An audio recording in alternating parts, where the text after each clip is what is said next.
Old Cracey was a suspicious man. The whole town told of strange happenings to ended with Cracey at the center. He was mysterious and reclusive. Nobody had seen him much in the town since he had moved in 10 years ago.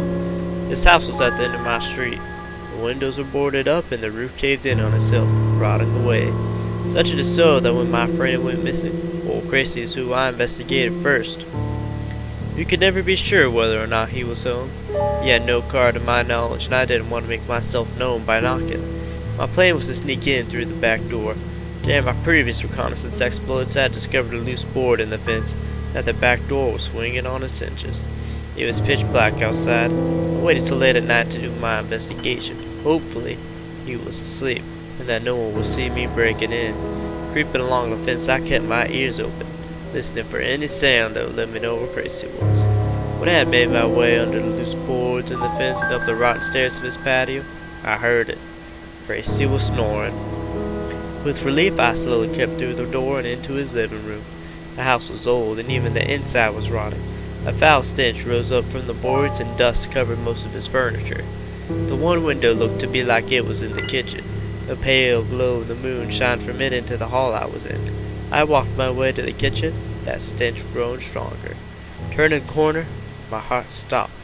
The kitchen counter appeared to be covered in some sort of blood, and a large knife was hanging from a hook over the sink.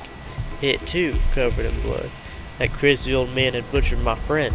I went about searching all around the kitchen for any remnants or evidence that an atrocity had occurred here, but I found none. I found nothing, that was, until I found a plate. It too stained with blood. In a few seconds, I found a fork too. That crazy old man had eaten. My friend was nowhere to be found but in that cannibal's gullet. I'd come to get my friend back, and by God, that was what I was gonna do. I took the knife down from the hook and marched upstairs to where that peaceful snoring was. He looked calm, almost motionless as he lied in his bed. His stomach rose and fell again. My friend was in there trying to escape. I approached the bedside, the knife in my strong grip, raised my arms above my head, and his dumb growled. My friend could sense his rescue. With full force, I brought the knife down on old Cracey. Blood splurted out, splashing into my eyes and the walls. I did my job. He was free. Old Cracey screamed. I never heard such a piercing sound before. The knife dropped out of my hands.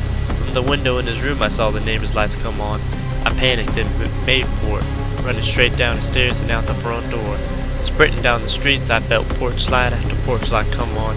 I left my front door locked, and I was in too much of a frazzle to search for my keys. My back gate was open, and I ran through it into my yard. I raced across the grass, almost safe inside.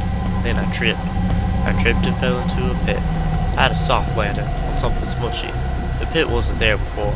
I looked up. It was about 6 feet deep. Picking myself up, I tried to get a glance at what was under my feet. It was a face. A face I recognized. My friend. A pale, white, ghastly reflection of my old friend. "Jimmy," I heard a deep, familiar voice say. I looked up from the pit. My old man was standing over us, with the shovel clutched tight in his hand. "What have you gotten me into?" my pop said. With a swing of his arm, the shovel smacked me in the head, and I was out. I woke here in this box. No escape. The air around me thins with each breath, and I spend my last seconds scratching my story into the wood, so they would know why I did it.